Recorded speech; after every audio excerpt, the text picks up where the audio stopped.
Dans les rues étroites qui entourent l'Arc de Triomphe, les affrontements, de plus en plus violents, font des victimes.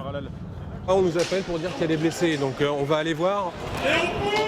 Pour les équipes de secours, il faut évacuer au plus vite les blessés vers les hôpitaux pour éviter le pire. C'est assez grave, oui. C'est assez grave. Pour cet homme, la survie n'est qu'une question de secondes.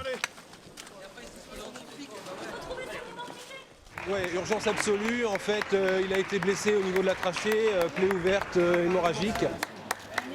Pour intervenir au cœur de cette guérilla urbaine, Jean-François doit prendre de très gros risques. Donc... Allez, on recule. Et il n'hésite pas à interpeller énergiquement les casseurs.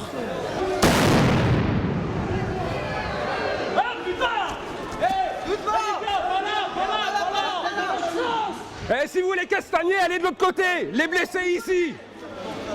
On choisit pas là. Non, mais vous partez de l'autre côté, je sais, mais c'est pas forcément toi. Un homme vient d'être atteint par un tir de flashball. La blessure est grave, mais il refuse d'être soigné. Tu te rends même Non mais... pas. Attends. Non, mais là, il faut... Non, Je veux pas le putain. Il n'y a pas de mutuelle, il n'y a rien. regarde, je vais te montrer ce que t'as. Regarde. Va falloir que tu ailles à l'hôpital. Voilà, regarde ce que t'as. Ok. Il faut vraiment que tu sois suturé. Tu peux pas... Là, tu peux pas faire autrement. Alors, c'est peut-être excessif, mais scène de guerre. En fait, on a des gens qui sont blessés avec des plaies hémorragiques, mais c'est ce qu'on voit en fait, en tout cas ce que mes collègues voient depuis les 3 samedis successifs. Il faut dégager, il y a des casseurs. La situation est hors de contrôle. Et malgré toute sa bonne volonté, Jean-François, le bon samaritain, doit abandonner la zone. Venez, on se casse. C'est dangereux. Jérôme, il est où? Dépêchez-vous à l'intérieur, allez. Vas-y, ferme. Ça devient beaucoup trop compliqué. On ne peut plus prendre en charge les victimes. On est dans une rue encaissée avec les gaz lacrymaux. Pour nous, ça va devenir compliqué de travailler. Et donc, du coup, il faut vraiment qu'on évacue. C'était ce soir. La mission des ambulanciers bénévoles va s'arrêter plus tôt que prévu. Et ce soir, en fait, voilà, avec la nuit, plus personne ne reconnaîtra plus personne et ça va devenir très compliqué. Il est 16 h. Aux alentours de l'Arc de Triomphe, c'est aussi l'heure du bilan pour le groupe des Croix Bleues. Après plusieurs dizaines d'interventions toute la journée, ils doivent décider s'ils continuent. On vote. Est-ce qu'il y a des gens qui veulent rentrer ou il y a des gens qui veulent rester? Sachant que là, il y a de moins en moins de pacifistes, de plus en plus de dangers pour nous, pour eux, pour tout le monde. Honnêtement, au niveau de la manif, elle est terminée. Ouais. Maintenant, ça va être un autre job.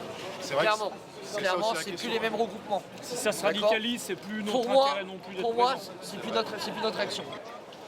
Tout le monde est d'accord. Maintenant qu'il y a de moins en moins de manifestants et de plus en plus de casseurs, c'est le bon moment pour arrêter les interventions. Depuis ce matin 6 h, on crapaille dans les rues de Paris. Là, il doit être 16 ou 17 h, j'en ai aucune idée. Donc voilà, je pense qu'il faut savoir s'arrêter à temps. Il y a un moment, les gens qui sont sur le terrain aussi, ils sont fatigués. Si c'est pour avoir des blessés de notre côté, c'est pas intéressant aussi non plus, quoi. S'il y a d'autres manifestations le week-end prochain, ils seront là et espèrent même être plus nombreux. Donc voilà, merci à tous. On va retourner, si ça vous tente, tous ensemble comme on est venu, en groupe, avec le sourire, avec la pêche. Et je vous invite tous, pour ceux qui veulent, à boire une bonne bean shoes à la gare de Lyon, parce que je pense qu'on l'a bien mérité. Ok? Mais c'est toi qui invites. Alors moi, je pars par là, vous partez par là à ce moment-là. 16 h 30. Les rues autour des Champs-Élysées témoignent du passage des casseurs. Des vélos incendiés, des voitures retournées, des commerces détruits, les mêmes scènes de saccage que la semaine dernière.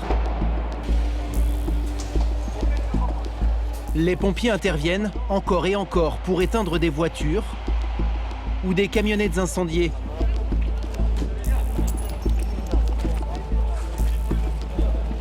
À leur passage, les derniers gilets jaunes encore présents les saluent par des applaudissements. Au même moment, des casseurs s'attaquent à une boutique d'articles de golf. Ils détruisent le magasin à coups de club et le dévalisent.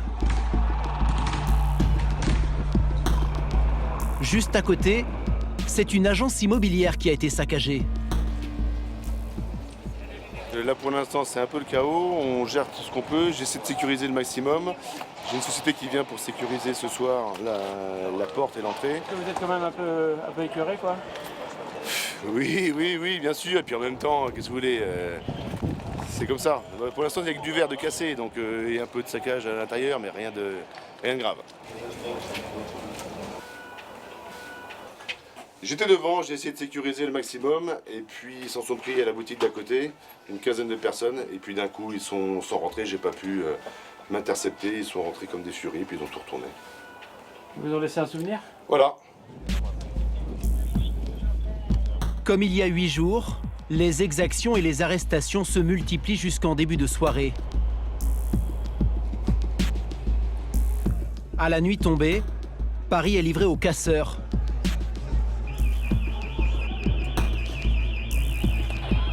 Bilan définitif, 1082 interpellations à Paris, soit 3 fois plus que la semaine dernière. 1h du matin sur les Champs-Élysées. L'ordre a été rétabli, la circulation a repris. Mais la plus belle avenue du monde porte les lourds stigmates d'une nouvelle journée de violence. Jeanne Dautesser, la maire de l'arrondissement, vient faire une première estimation des dégâts. Oh là là. Mais attends, qu'est-ce qu'ils ont fait là? Ils ont arraché les panneaux, ils ont arraché les sapins. Waouh. Ok, c'est vraiment gratuit. Voilà, ils l'ont fait pour démolir. Je suis excédée, exaspérée. Voilà, c'est inimaginable. Bonsoir. Alors, vous avez trouvé comment ça, cette boutique? Et devant une boutique dévastée, l'élu engage le dialogue avec un groupe de jeunes. Ah, c'est impressionnant. Donc ça, ce sont des pavés. Ils ont dit frapper avec des pavés. Avant les périodes de Noël, voir les champs dans cet état-là, je trouve que c'est un petit peu, c'est un peu choquant de voir si peu de boutiques ouvertes et si peu de monde un samedi soir quand même sur les champs. Ça fait bizarre, c'est une ambiance, c'est une atmosphère bizarre. Ouais. Il y a 8 jours, l'acte 3 de la mobilisation avait coûté entre 3 et 4 millions d'euros, rien que pour le mobilier urbain. J'espère qu'on n'aura pas d'acte 5, voilà. Donc que ce soit le dernier aujourd'hui. Ce matin, la mairie de Paris estimait que la mobilisation des Gilets jaunes a fait cette fois beaucoup plus de dégâts.